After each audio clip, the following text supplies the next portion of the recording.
My husband, Chris, 36, and I, female 33, planned a one-week vacation to an out-of-state ski resort with our two little kids. His cousin, Martin, male 38, lost his wife to cancer 6 months ago. She left behind two kids nearly the same age as my kids. My husband is devastated by his friend's loss. They're so close that he sees him as a friend, understandably so. He tries to help Martin and the kids, but, in my opinion, he's been doing a little too much for them lately. He suggested we take Martin's kids with us to the resort to get their minds off the grief a bit.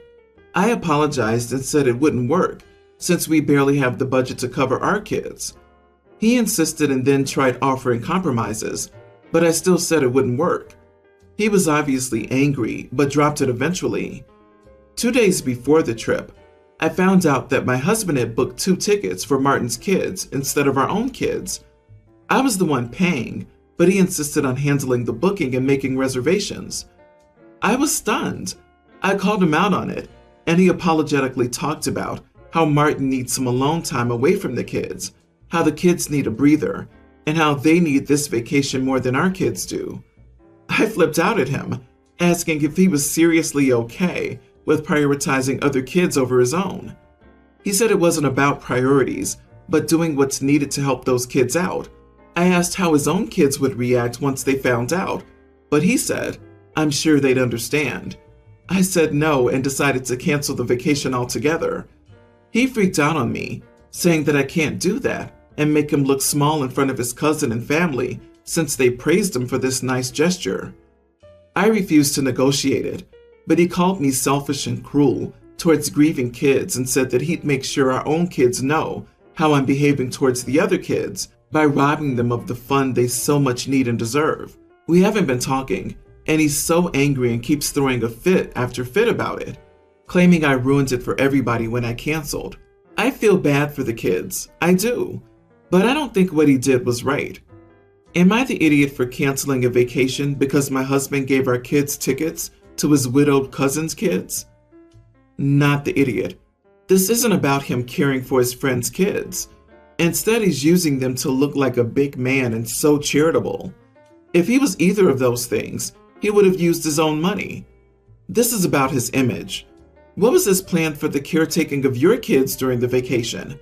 Last-minute babysitter paid by you? How exactly would one do that anyway? Mommy's bad because she won't let me leave you at home while we go on a trip with someone else's kids. He's spewing nonsense to get her to fund his own PR campaign. And let's not forget that using OP's money for other purposes is theft. OP, it's time to speak to a divorce attorney if he's going to try and weaponize your own children against you like that. Yeah, she was paying for the whole thing too. Nowhere in the post does it say he was willing to cover the cost of his cousin's kids. He initially wanted her to cover the 2 extra kids with no apparent contribution for him. When she said no, he essentially scammed her. Tell your husband to stay home with his cousin's kids while you take your kids on vacation. Don't cancel your plans because of your husband's need to feel like the hero. He's free to have your cousin's kids for that week at your home so his cousin can have some alone time. And you can go away on your planned vacation with your children. Everybody wins. This is gold. It is actually a compromise. If the husband's true goal is to give everyone a breather, this accomplishes said goal beautifully. Think about everything your husband has done for your family, and if he will ever prioritize your family. If the answer is no, think if this will be good for your kids and their future. Good luck, OP. I, 27 female, have been dating my boyfriend, 28, for a little over 2 years now, and I'm 7 months pregnant. Last week we went to his sister's wedding. I'm not super close with most of his family, but we grew up in the same town, so I knew many of the people at the wedding. I haven't told a lot of people about my pregnancy. I've had a lot of anxiety about miscarrying throughout it, so we decided only to tell close friends and family. When I post on social media, I wear baggy clothes and pose to hide my bump. I wore a loose-fitting dress to the wedding, but it was still very obvious that I was pregnant. Because I've been keeping my pregnancy pretty hidden, it was a lot of people's first time seeing me pregnant, and I had people coming up to me pretty much all night congratulating me. I could tell my sister was upset about it, so I tried to downplay it when people came over, but there wasn't much I could do about it. The day after the wedding, my boyfriend's mom called him angry that I wouldn't say anything to people beforehand because I took the attention away from his sister all night. I feel bad for his sister, but I don't think I should have to make a pregnancy announcement before I'm ready, and I'm not sure how I could have told people beforehand, aside from calling up the entire guest list, which is just ridiculous. My boyfriend is on my side, but his mom, sister, and apparently a lot of his other family members are upset with me. Am I the idiot? Edit to clarify, the bride knew, everyone's immediate family knew about it, close friends knew about it. My boyfriend and I grew up in the same town, and we went to the same high school, but we didn't start dating or even really become friends until after we graduated college. Many wedding guests knew us, but we hadn't seen them in years. We kept it a secret until we made it to 20 weeks. Only immediate family and a few friends knew, and since then, it's been more like we haven't been going out of our way to tell people. This expectation that people notice nothing in the world aside from the bride for the entire day because, let's face it, no one ever cares if the groom gets attention, is ridiculous. The bride can't be talking to everyone at once, but apparently, when she's not talking to people, they should all be staring adoringly at her and whispering to each other about how wonderful she is. Not the idiot. It's not like you made a big announcement. She invited you, and you just existed as a pregnant person. If she can't handle your existence at the expense of her fragile little ego, why did she let you come to start with? This notion of stealing attention away from the bride just because you have a congratulatory conversation with someone else is so absurd. People do not spend the entirety of wedding receptions just following the bride with their eyes. Yes, the couple is the focus during the ceremony and pivotal moments of the reception, but otherwise you're just eating and mingling and catching up with the people you haven't seen in a while. This theme of insecure and fragile brides needing to be the center of attention at apparently every moment is pathetic. Everyone will remember this as a wedding day, not as a pregnancy coming out moment. OP doesn't owe anyone a baby announcement. She's told both the immediate families and her close friends. So what else should she have done? Submitted it to her high school class notes? Taken out an ad in the local paper? Facebook isn't entitled to our life announcements. People with whom we're not in touch are not entitled to our life announcements. And an anxious pregnant woman should not be socially required to announce her pregnancy to acquaintances for the comfort of someone else.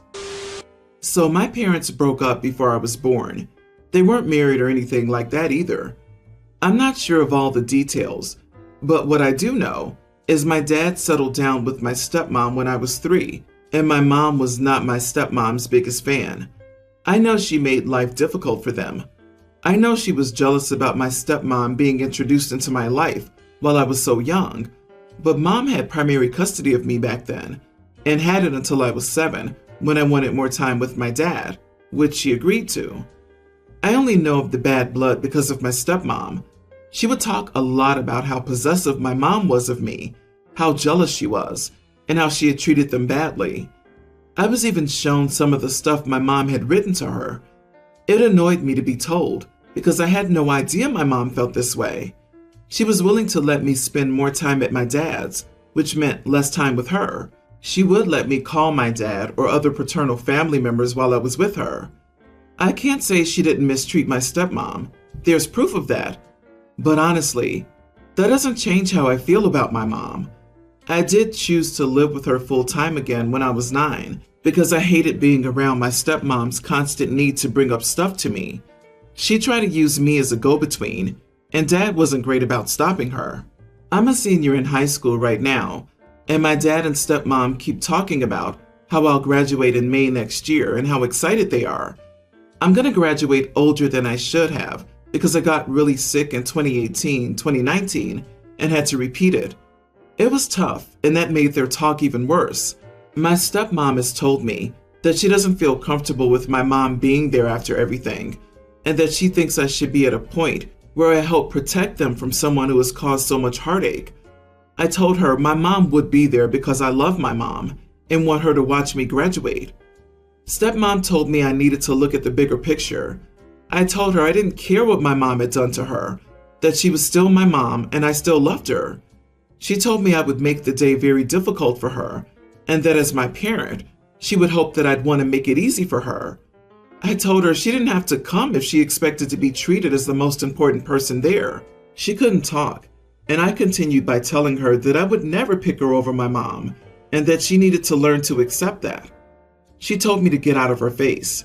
My dad was cranky about the whole thing too. Am I the idiot? Not the idiot. Regardless of how your mom felt or acted towards your stepmom, she never forced that view on you or even told you about it. Your stepmom doing this is highly toxic and manipulative, especially given the young age you were when she started doing so.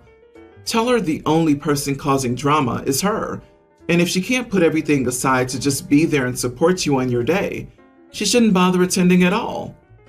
Exactly this. It seems like the stepmom is the toxic one, engaging in parental alienation. None of this should have even been told to a child. At least the mom left the child out of adult matters. I wonder if it's even possible that the trouble your mother caused was because your stepmother was overstepping too early, and your mother was just trying to make sure she didn't lose you. I'm just speculating. OP, this woman doesn't care two bits about you. She only wants to one-up your mother and hurt her by taking over what's left of her, her daughter.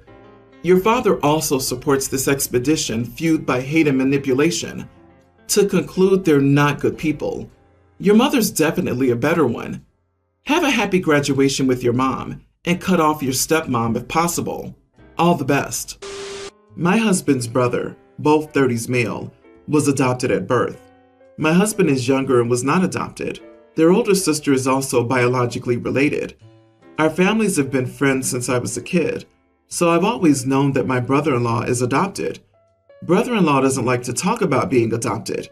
He's never had an interest in knowing anything about his birth parents and shares many of the same physical features as my husband and his parents, so no one ever questions if he was adopted. Because brother-in-law doesn't like the topic, no one ever brings it up. Brother-in-law met his wife, my sister-in-law, in their 20s. When they first started dating, she made a couple of comments about some physical attributes between the three siblings that made it seem like she didn't know he was adopted. I didn't say anything because it didn't seem like a big deal, and it's not my information to share. Both sister-in-law and I are struggling to get pregnant now. We were on a hike, just us two, and she commented that maybe it's not us and our husbands that have some shared genetics that's the problem. I made a surprised look when she said that. She asked me about what the look was about, and instead of saying it was nothing, I told her it wasn't my place to discuss it, and she should talk to brother-in-law. After we went home, I got some furious texts from brother-in-law that I should not have even indicated that he wasn't biologically related to his family, and that sister-in-law was upset. Sister-in-law texted me, upset that we all knew and that she didn't know he was adopted and didn't say anything. She said she didn't care that he was adopted, but felt like an idiot that everyone knew but her, and that I should have just told her years ago. My husband says I should have just stayed out of it and followed sister-in-law's suggestion that it was a shared biological problem. My sister-in-law is mad that no one told her, especially me since we are now friends. My brother-in-law's angry that I told his secret. I'm getting blamed for holding a secret that wasn't mine to share. Am I really the idiot here? I didn't mean to expose my brother-in-law's adoption, but I felt a little cornered. Edit. I thought she would have figured it out within the last 5 years because our husbands are less than 5 months apart in age. That's also why I think I looked surprised. Less than 5 months apart in age? Is your sister-in-law clueless? Or did your brother-in-law lie to her about his birthday? Maybe your sister-in-law is unaware of your brother-in-law's birth year. She couldn't be that unaware. It's just hard for me to believe this. Well, your brother-in-law should have told his wife the truth before they were married. He doesn't need to tell the world, but a spouse should know these things. Hopefully your brother-in-law cools down and forgives you, but you're still not the idiot. Both brother-in-law, sister-in-law, and husband blame you for something realistically brother-in-law's fault. I 100% understand being private and not wanting to discuss certain aspects of your life, but you've been with someone for 5 years, married them, and are now trying to start a family with them. You need to tell them certain things, because both as a sign that you trust them with the information, and because the information has real-world implications, i.e., not being able to get pregnant easily. She should have known sooner, and you were correct to say that it wasn't your place to tell her. Also, as an adoptee, I would be concerned about the medical history of the biological family. It makes me wonder if brother-in-law's been lying to her about these things to cover it up. But was your brother-in-law an affair baby? Could that even be why everyone looks similar and your brother-in-law doesn't want to talk about it? Secrets can destroy trust, but getting them out can be healing.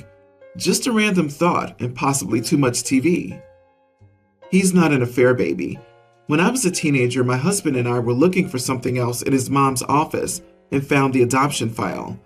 I'm ashamed to say we read it. Both birth parents were listed in it.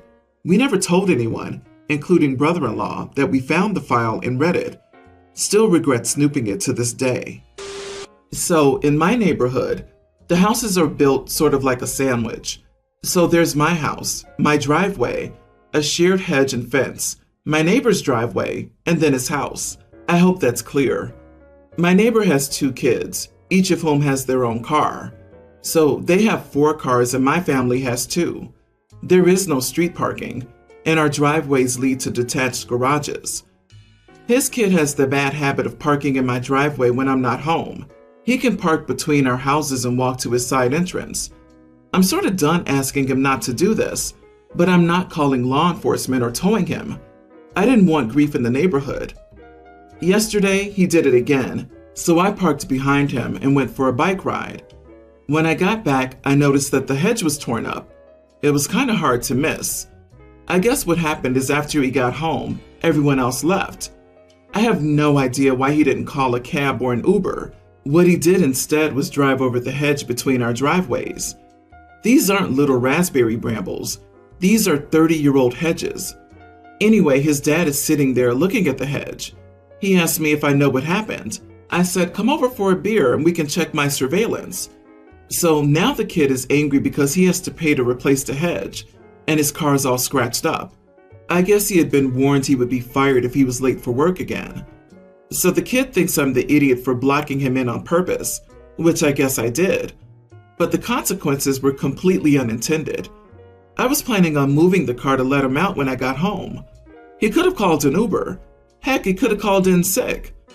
Am I the idiot? I said, come over for a beer and we can check my surveillance. Not the idiot, and you deserve a medal for this line. The neighbor kid parked on your property. On top of it, damaged something, and had the audacity to be angry to be held accountable for his actions. Well, welcome to adulthood. Yeah, OP handled this like a champ, but I guarantee your neighbor will not pay you enough for your 30-year-old hedges. You need a good lawyer. You said you don't want neighborhood drama, but they brought it to you in the form of possibly hundreds of thousands of dollars in financial loss to restore your hedge.